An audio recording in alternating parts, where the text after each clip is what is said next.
My mother took the microphone, looked straight at me, and said, "This is Ava. If you've ever wondered what wasted potential looks like in a dress, congratulations, you're looking at it." Then she laughed and added, "So if she tries to mingle, just smile and nod. She's harmless, like a house cat that thinks it's a lion." The room laughed. Not awkward laughter, real laughter, comfortable laughter. People in suits and gowns, holding champagne, enjoying the show. I stood there on the edge of the stage at the Northbridge Holiday Gala, feeling my stomach drop through my heels, while my mother made me the punchline of a company I owned. If you like stories where bullies get exactly what they earned, hit like and subscribe. And tell me where you're watching from. I read the comments, and I mean it. Now let me take you back, because that microphone moment was not the worst thing they did. It was just the moment they did it in public, in front of the exact kind of people they worship. My name is Ava Hart. I'm 42. I'm not loud. I'm not chaotic. I'm the kind of person who can sit perfectly still while someone tries to set my life on fire. Then I quietly remove their oxygen. I own a holding company called Halcyon Holdings. Halcyon owns Northbridge Solutions. Northbridge is the company my parents work at. They had no clue. They also had no clue that they did not earn their way in the way they bragged about. They got fast-tracked through recruitment because I asked for it, not with my name. Not with a direct call that could be repeated at brunch, quietly, through ownership channels. Clean, anonymous.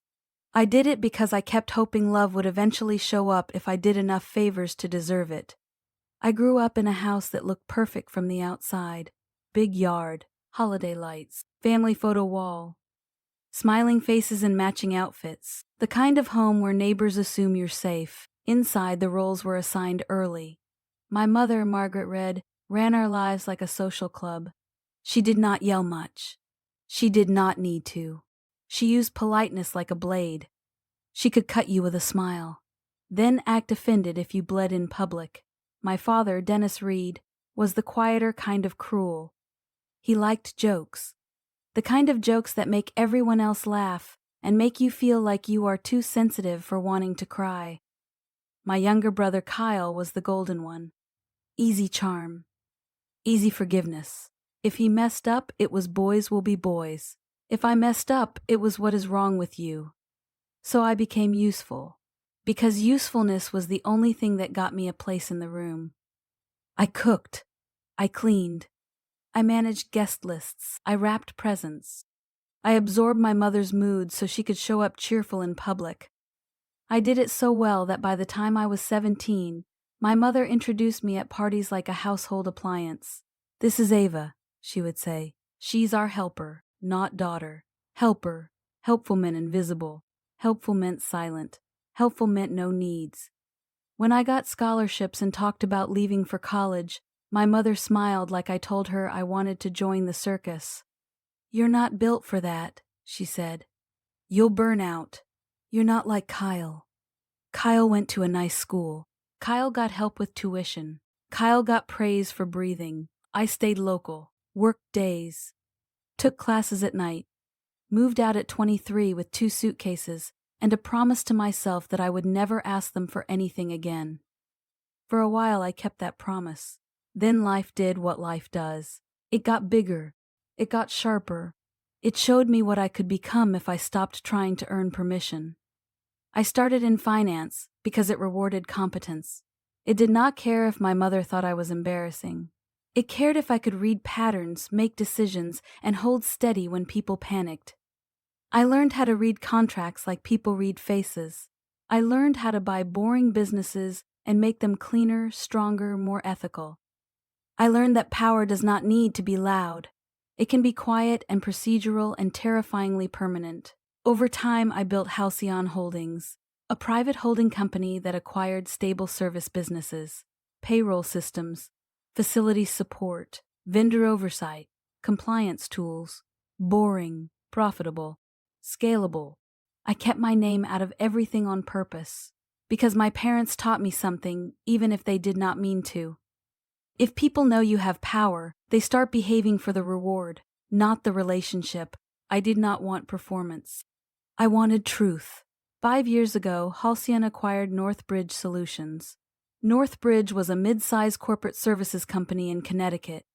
It had serious clients and a quietly rotten culture. The numbers looked fine. The margins were decent. But turnover was high in the departments that mattered. People were afraid to report things. Vendor approvals were sloppy. A few managers acted like the company was their personal kingdom. I do not like kingdoms. I like systems. So I bought it. Then I hired a CEO personally. Jordan Klein. Jordan is calm. He is ethical. He is unbullyable. He does not care who your mother is. He does not care how long you have been there. He cares what you do. He cares what you sign. He cares what you can prove. Jordan and I have an agreement. He runs Northbridge day to day. I stay anonymous. I observe culture, approve strategic moves, and step in when governance needs teeth. It worked beautifully, until my parents called. It was 4 years ago, a Sunday afternoon. I was in my Manhattan apartment drinking coffee, reviewing quarterly results, when my mother's name flashed on my phone. She did not call to ask how I was. She did not call to apologize. She called like I was still 17, and she had just remembered the dishwasher needed unloading. Ava, she said, no ello. We need help. Need. Not miss, not love. Need. She told me she and my father wanted a fresh start. She said my father was tired of working with idiots. She said she was tired of being undervalued. Then she said she had heard Northbridge was hiring. Northbridge, my company. She did not know that. She spoke about it like it was a prize she deserved. It's a respectable company, she said. Real professionals. People who matter. People who matter. She still said that, like life was a VIP list and I was always outside the rope. She asked if I could make a call, and I did something I promised myself I would never do. I helped. Not because I was weak, because I was still hoping. I emailed Jordan. 2 applicants may come through. Margaret read and Dennis read. Please expedite the process. Keep it discreet. Treat them fairly. No special outcomes. Just speed. Jordan replied within minutes.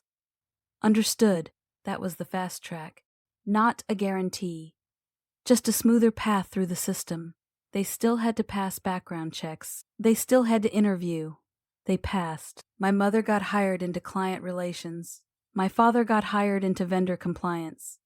Decent salaries, strong benefits, a respectable place to belong.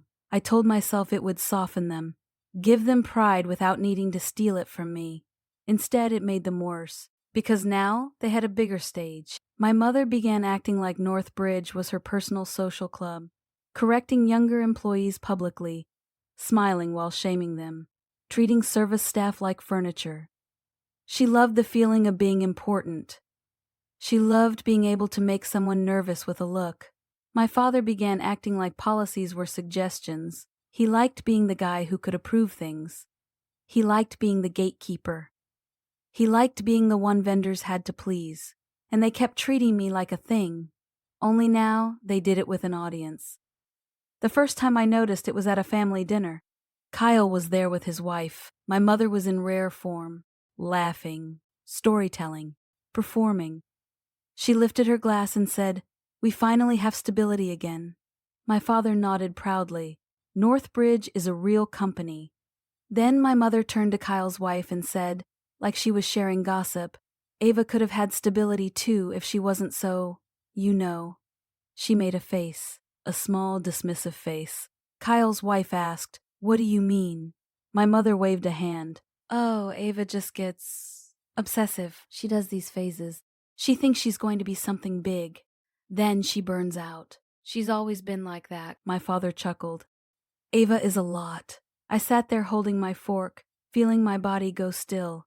Kyle's wife looked uncomfortable. "But Ava lives in Manhattan. That's expensive." My mother smiled. "Oh, she's very good at looking like she has things together. Don't be fooled." I said quietly, "Please stop talking about me like I'm not here." My mother blinked, then smiled wider. "There she goes," she said. "See.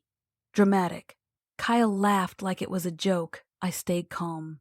Because if I reacted, I became the story.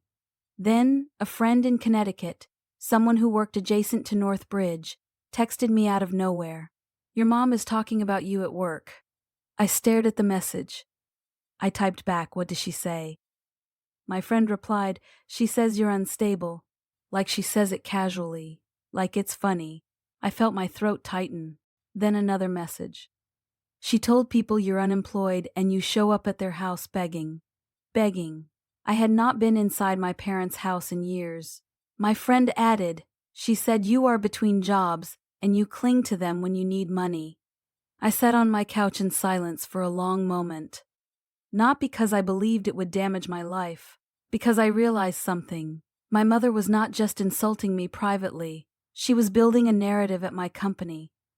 A narrative she could use if she ever needed to protect herself. Unstable, unreliable, problem. I stayed quiet anyway. I told myself, she will tire of it. Then came the gala.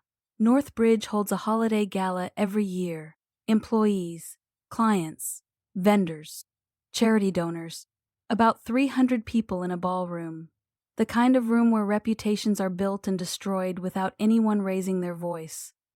Jordan invited me privately. I went because I like to see culture with my own eyes. I arrived in a simple black dress, no diamonds, no brand name screaming, just clean and understated. I sat toward the back with sparkling water and watched. Jordan opened with a speech about integrity, about respectful workplaces, about building trust. My mother sat in the front row, smiling like she invented those words. Awards began. And then Jordan called her name. Margaret read, "Excellence in Client Partnership." She stood like she had been waiting her whole life for applause. She accepted the award, posed for photos, and then asked for the microphone. Jordan hesitated for one beat. He handed it to her. My mother did her practice laugh. "Oh, goodness. I didn't prepare anything," she said. Then she turned and found me instantly. "And speaking of family," she said, "our daughter Ava is here tonight." Heads turned. People love a family moment.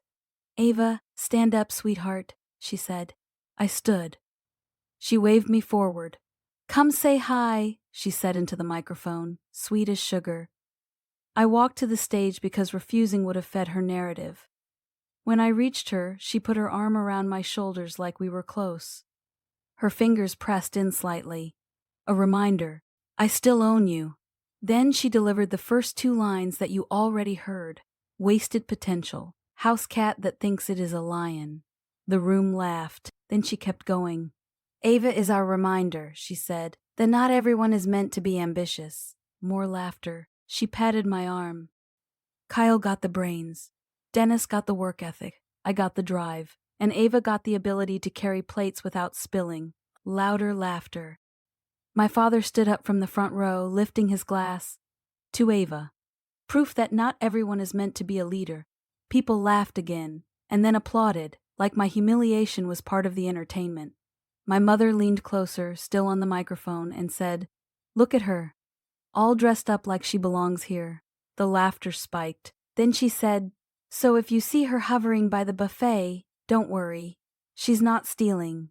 She's just doing what she does best, hanging around, hoping someone gives her a purpose." I felt my body go hot and cold at the same time.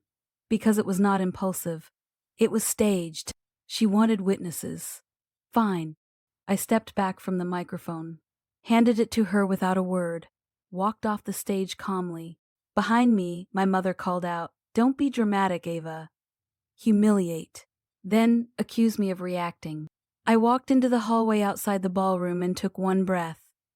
Then I made a decision. If she wanted a public performance, she was going to get a public consequence. I went back in, not to confront her, to watch, because bullies reveal themselves when they think they have won. Near the service entrance, I saw my mother cornering a young server. The server's face was tight, eyes glassy, trying not to cry while balancing a tray.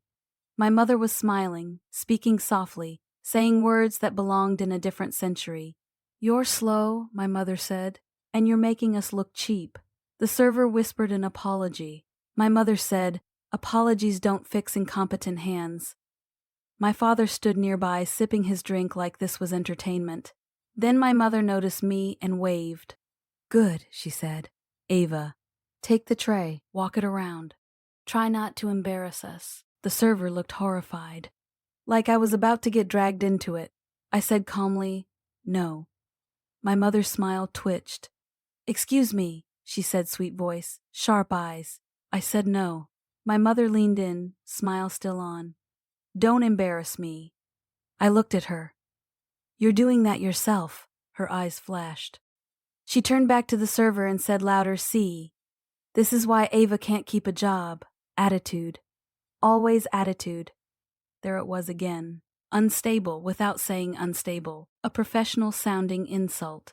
I walked away. Then came the next no-way moment. A man in a suit approached me near the bar, mid-50s. Confident. The kind of person who assumes he belongs everywhere. He smiled politely. Ava, right. I nodded, cautious. Yeah. He lowered his voice. I'm Richard Lowell. I'm on the partner side. I work with Northbridge on a few contracts. I recognize the name. Vendor partner. Big one. Richard glanced toward my mother and then back to me, smiling like he was doing me a favor. Your mother is something, he said. I did not respond. Richard continued anyway.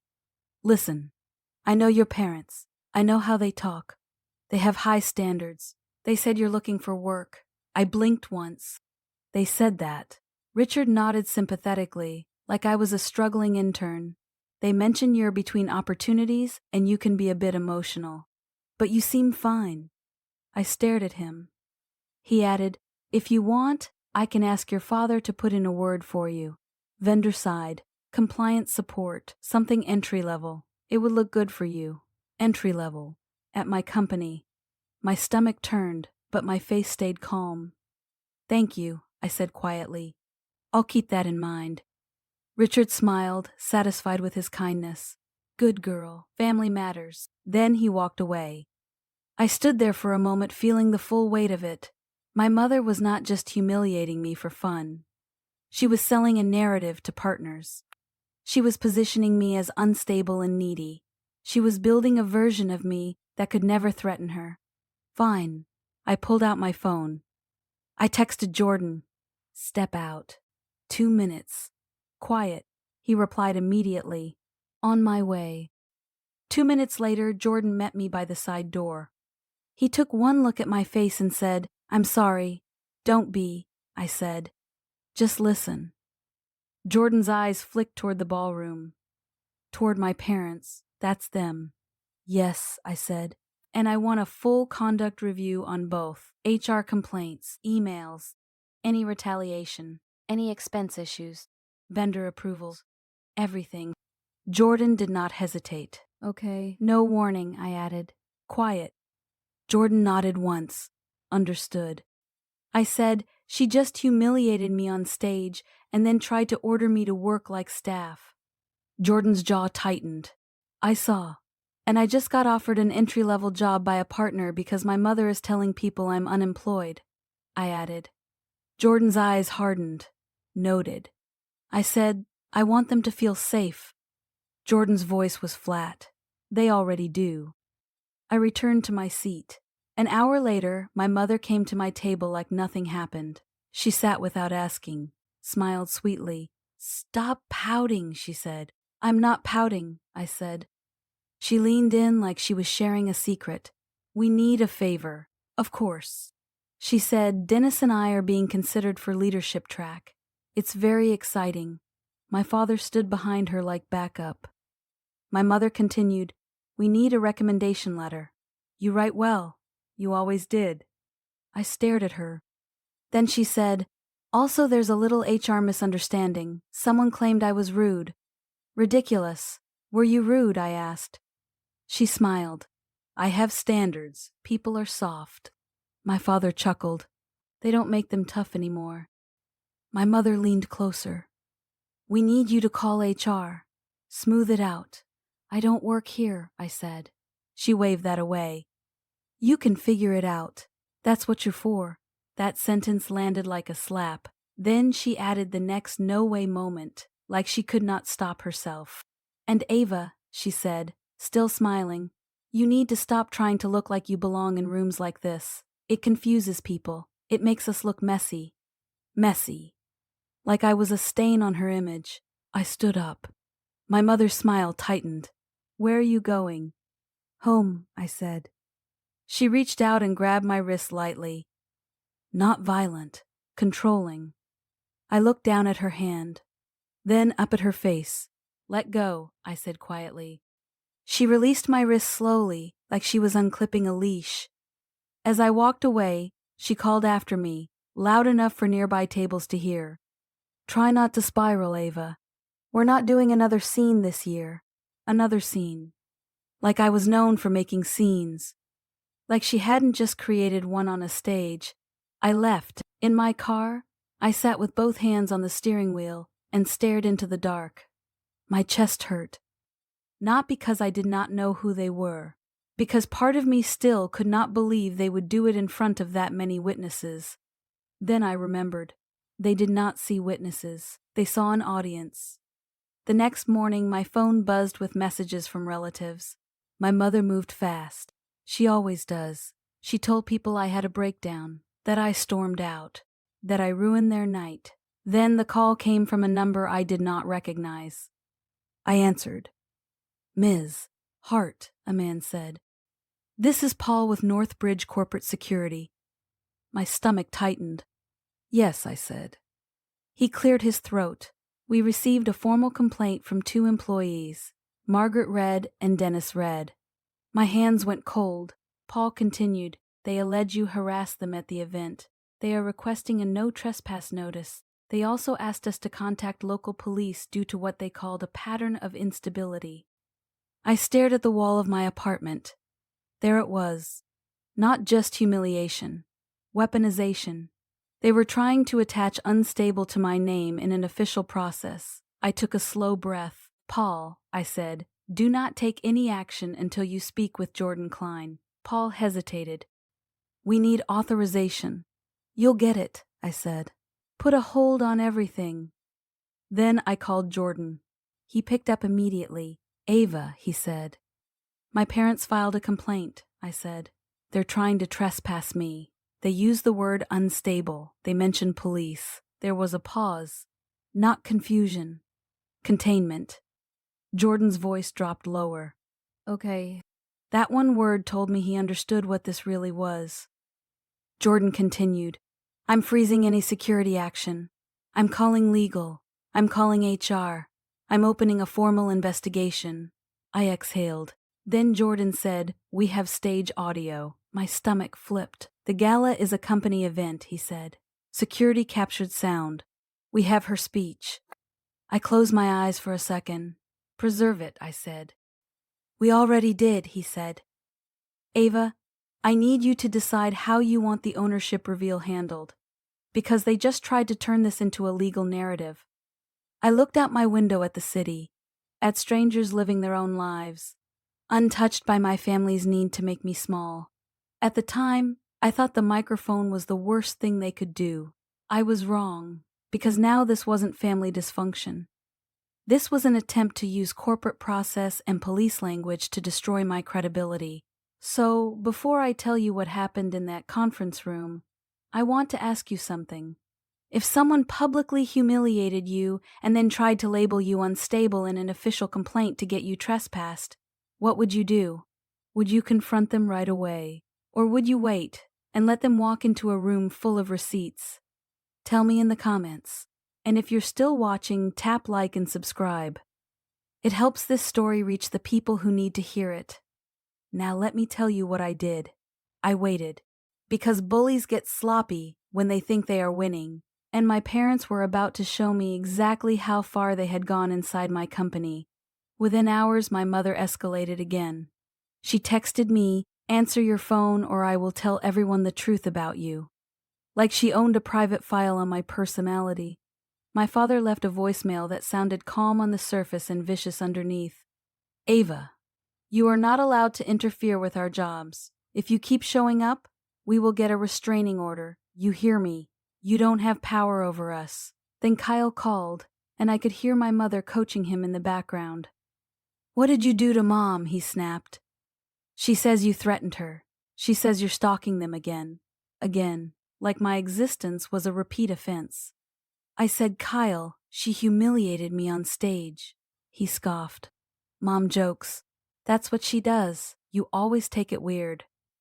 I said, she filed an HR complaint and asked security to call police. Kyle paused for half a second. Then he said, well, maybe you should stop acting unstable. I felt something go still inside me. Not hurt, not rage, clarity. Because if my own brother could say that, then the family system was never going to change. It was built on making me the problem. Jordan called me later that day. Ava, he said. There's more. What? I asked. Jordan's voice was controlled. Your mother tried to access employee records. My stomach tightened. She approached an employee in HR support, he said. Asked to use her login to search your name. When the employee refused, your mother said, if you want to keep your place here, you'll help me. I closed my eyes. Jordan continued, we have a statement. We have a time-stamped email from the employee to her manager. She was scared. Now it wasn't just harassment. It was coercion. Misuse of systems. Retaliation. Jordan said, legal is angry. Good, I said. Jordan paused. Ava, this is no longer salvageable. I know, I said. The afternoon before the meeting, Jordan sent me a preliminary report. Documented. There were multiple HR notes about my mother's behavior. Complaints that had been informally handled because people were afraid she would retaliate. There were emails where she spoke to staff like they were disposable. There were witnesses willing to talk now that leadership was taking it seriously. And then there was my father. Vendor compliance approvals with patterns. Certain vendors getting unusually fast approvals. Invoices that looked inflated. A Friends of Dennis energy that did not belong in compliance. It was not proof yet, but it was enough to justify a forensic audit. Jordan called. Your mother has been intimidating staff for months, he said. And Dennis, I asked. Jordan paused. Legal wants to treat it like a potential fraud issue. I stared at my kitchen counter. My father always liked shortcuts, always liked feeling clever. I said, do the audit we already started, Jordan said. Then he added, tomorrow is going to be ugly. They made it ugly, I said. The next morning, I drove to Connecticut and walked into Northbridge headquarters through a side entrance with Jordan and corporate counsel. Not hidden, not sneaking, calm. We went up to the executive floor into a conference room with glass walls. HR was there. Security, compliance, legal. A woman from HR named Renee looked tense, like she had been waiting years for someone to finally say no to my mother. Jordan sat at the head of the table. He looked at me once, checking if I was steady. I nodded. Then the door opened. My mother walked in first, dressed like she was about to host a charity luncheon. Perfect hair, perfect lipstick, perfect smile. My father followed, confident, like he was the one doing the disciplining. They saw me. My mother's smile tightened. Ava, she said, with disgust. Why is she here? Jordan did not answer that yet. He gestured to the chairs. Sit, he said calmly. My mother sat. My father sat with arms crossed. My mother immediately launched into her performance. This woman harassed us, she said. She is unstable. She caused a scene. She does not work here. I want a no trespass order today. Jordan didn't blink. We will address your complaint, he said. But first, we are addressing your conduct. My mother laughed. My conduct is fine. She's the problem. She always has been. Renee's eyes flicked toward me, apologetic. Jordan opened a folder. Margaret read. He said, we have multiple documented incidents of intimidation, witness statements, emails, a pattern of retaliatory behavior. My mother's smile twitched. That's ridiculous, she snapped. People are sensitive. Jordan continued. Dennis read. He said, we have vendor compliance approvals that do not align with policy. We have audit flags. Invoice irregularities tied to approvals you signed. My father's face changed. Slightly. That's not true, he said. Jordan's voice stayed level. It is being investigated. My mother leaned forward. This is personal. Jordan looked at her. It became professional when you filed false statements into company systems and attempted to involve police language for retaliation. Corporate counsel Dana spoke for the first time. We have your request documented, she said. It will be treated as misuse of reporting processes. My mother snapped. I'm protecting my family. Dana did not react. You attempted to label someone unstable without evidence. That is a serious allegation to place into corporate systems. My mother pointed at me. She is unstable. Jordan held up his hand. Let's clarify something, he said.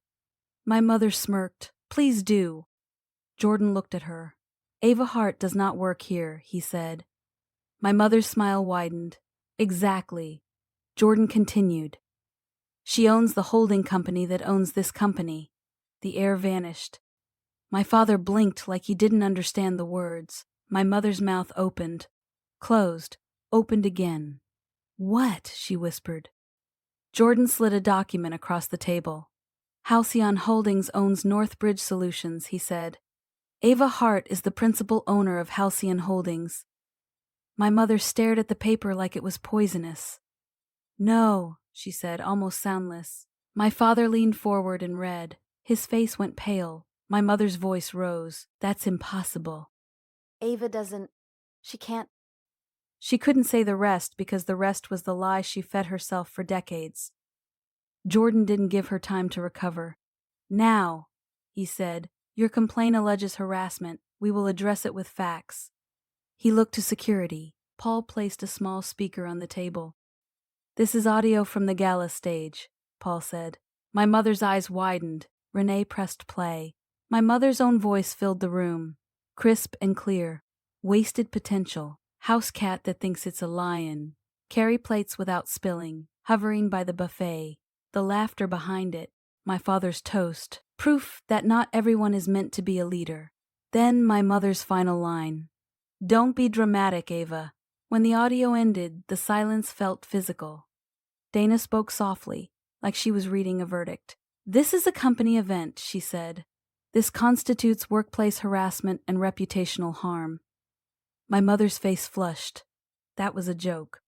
Jordan looked at her. It wasn't funny. My mother snapped, You don't understand family. Jordan's voice stayed calm. I understand conduct. Then Jordan turned a page.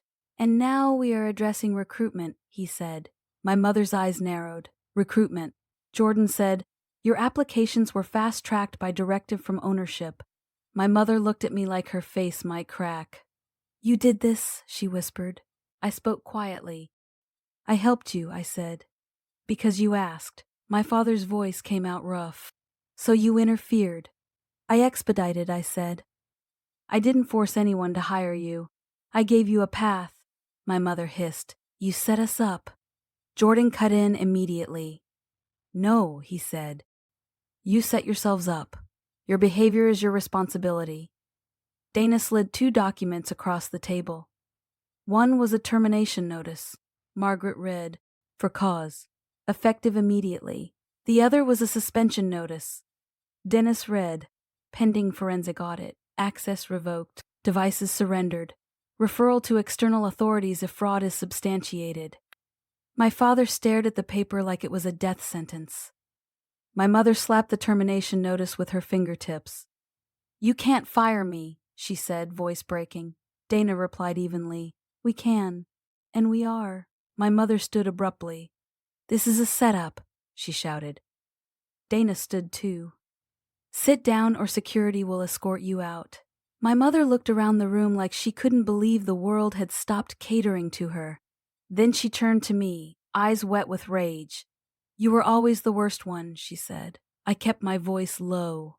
No, I said. I was the one you could control. Until now. Security stepped in. My mother tried to keep her posture. Tried to make it look like she was choosing to leave, but her hands were shaking. She was escorted out. My father was escorted separately to surrender his badge and devices. When the door closed, Renee exhaled like she had been holding her breath for months. Jordan looked at me. "Are you okay?" he asked. "I'm fine," I said.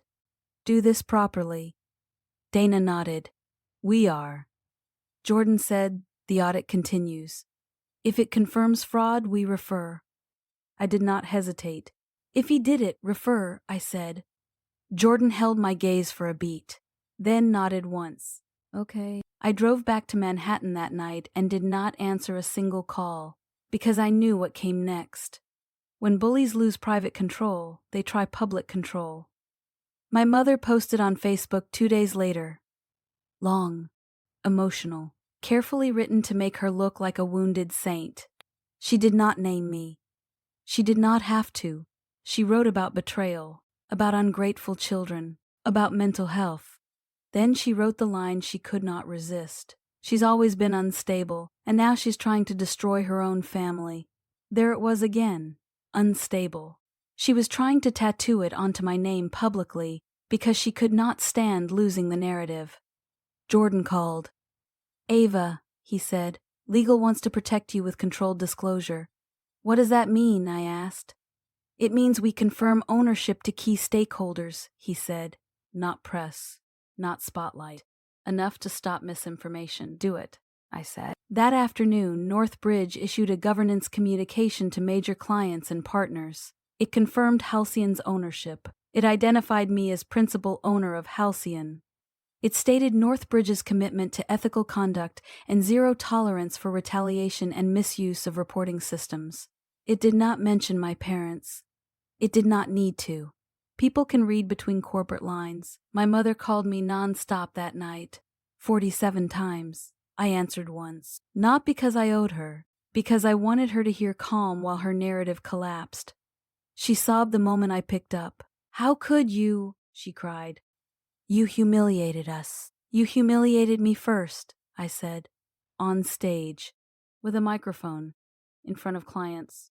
She gasped. "We didn't know. That's the point," I said. "If you had known, you would have pretended to respect me." Silence. My father's voice came on the line. "Ava, your mother didn't mean it. She meant it enough to say it into a microphone," I said. My mother's sob turned into anger fast. "So you ruined our lives over a joke." "No," I said. I ended the pattern.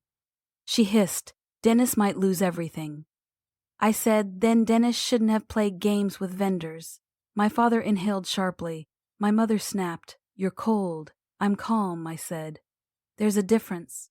Then she tried bargaining. "If you fix this," she said, "we'll tell everyone you're successful. We'll be proud. We'll apologize." "You don't get to bargain with pride like it's a coupon," I said. Then I hung up. 2 weeks later, Northbridge held a quarterly partner summit. Clients, vendors, board guests, senior leadership. No press, but public enough that reputations live and die in the hallways afterward. Jordan asked if I wanted to skip it. "No," I said. My mother wanted witnesses. I wanted witnesses too. The summit began with projections and operational updates. Then Jordan stepped up and said, "Before we proceed, we have a governance statement." The room settled. People straightened. Jordan continued, "Northbridge has taken corrective action regarding workplace conduct and vendor compliance governance." A few heads nodded. Jordan said, "We are committed to transparency with our partners. Today, I'm introducing our principal owner, who has remained private for years to protect company culture and keep leadership accountable." He looked to the side.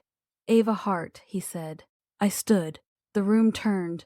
Faces shifted.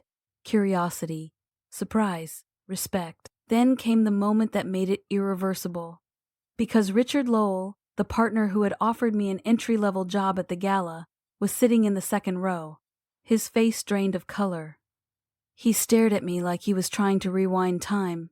Jordan said, "Ava Hart is principal owner of Halcyon Holdings. Halcyon owns Northbridge Solutions. She hired me personally to lead this company with integrity." You could hear the air move. Richard's mouth opened slightly. Jordan did not stop. "There has also been misinformation circulating," Jordan said. including false claims of instability and harassment used as retaliation. Those claims were investigated. They were false. We have documented evidence. Authority validation. Receipts. No drama. Just truth with a corporate stamp. A hand went up from the vendor side. A woman with a sharp bob and a calm tone. "Jordan," she said, "are you saying an employee attempted to use HR insecurity to label ownership as unstable?" Jordan looked at her. "Yeah." The room went still. The woman nodded slowly. Understood. Jordan finished with one line that made every person in that room understand the new rules. "Northbridge will always protect employees and partners from intimidation and misuse of process," he said, "regardless of who the employee is related to." Regardless of who the employee is related to. That line landed like a door slamming shut. After the summit, people approached me, not for selfies, for handshakes, for business, for respect. Richard Lowell found me near the coffee station, looking like a man who had swallowed a fist. "Ava," he said quietly. I looked at him. He forced a smile. "I owe you an apology." "For what?" I asked. His face twitched. "For what I said at the gala. I thought you were... you were told I was unstable," I said. He swallowed. "Yeah." I nodded once. "Now you know." He glanced around nervously. My mother is not my spokesperson," I said. Richard nodded quickly, like he had just learned how dangerous assumptions can be. Then he walked away fast. That afternoon, my mother's world collapsed officially, because someone at the summit had a spouse in her social circle. And gossip travels fast when there is blood in the water. Within days, my mother was removed from her last charity board. Her closest friends stopped answering her calls. The country club circle she worshipped turned cold. No one wants to be associated with a woman who publicly degraded her own child, tried to brand her unstable, and then discovered that child owned the company. It wasn't just mean. It was humiliating. It was social death, and she earned every inch of it. My father's situation got worse too. The forensic audit concluded, not dramatically, clinically, a pattern of approvals, a pattern of benefit, a pattern of invoices that did not match services. Northbridge Legal referred the matter to external authorities. Jordan texted me 3 weeks later. "Charges have been filed." I stared at the message for a long time, not celebrating, not crying. Finality. Because this was not a family fight. This was a man who chose greed and arrogance. Now he was meeting consequences that do not care about being called Dad. Kyle called me after the charges became known. His voice was tight. "You didn't have to let it go that far," he said. "It didn't go far," I said. "It went where it was going." "He's our father," Kyle snapped. "And I was your sister," I said. When Mom called me wasted potential into a microphone, where were you? Silence. Then Kyle said quietly, "She didn't know. She didn't need to know," I said. "She chose to be cruel anyway." Kyle exhaled hard. "You've destroyed the family." "No," I said. I stopped protecting it. Then I ended the call. My mother sent a letter a month later. Handwritten. Dramatic. The kind of apology that still tries to control the narrative. She wrote she was sorry. Then she wrote she didn't know. Then she wrote I should have told her. Then she wrote she hoped I would fix what I had done. Even in apology, I was responsible for her consequences. I didn't respond, because boundaries are not boundaries if you keep negotiating them. I changed my number. I tightened my privacy. I went back to being anonymous, the way I always preferred. Not because I was hiding, because I was finally free to be quiet without being punished for it. 6 months later, I attended another Northbridge event. Smaller. No stage. No microphone. No family. A young employee approached me near the exit. She looked nervous. "Are you Ava Hart?" she asked. I nodded. She swallowed. "I just wanted to say thank you." "For what?" I asked. She said, "For stopping her. For making it clear we're not trapped." My throat tightened. She added, "Some people think power means you can do anything. You proved it doesn't." She walked away before I could say much, and I stood there for a moment, holding a truth I should have accepted years ago. My parents did not treat me like dirt because they did not know my value. They treated me like dirt because it made them feel clean. They needed me small to feel big. They needed me unstable so they could feel stable. They needed me hovering so they could feel above. So when my mother took that microphone and called me wasted potential, it was not a joke. It was a declaration.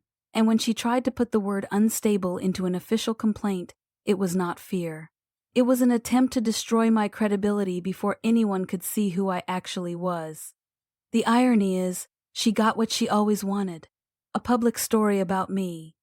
She just didn't get to write the ending. My name is Ava Hart, and this is what happened when I was pushed beyond restraint. Please like, share, and subscribe if you enjoyed this story.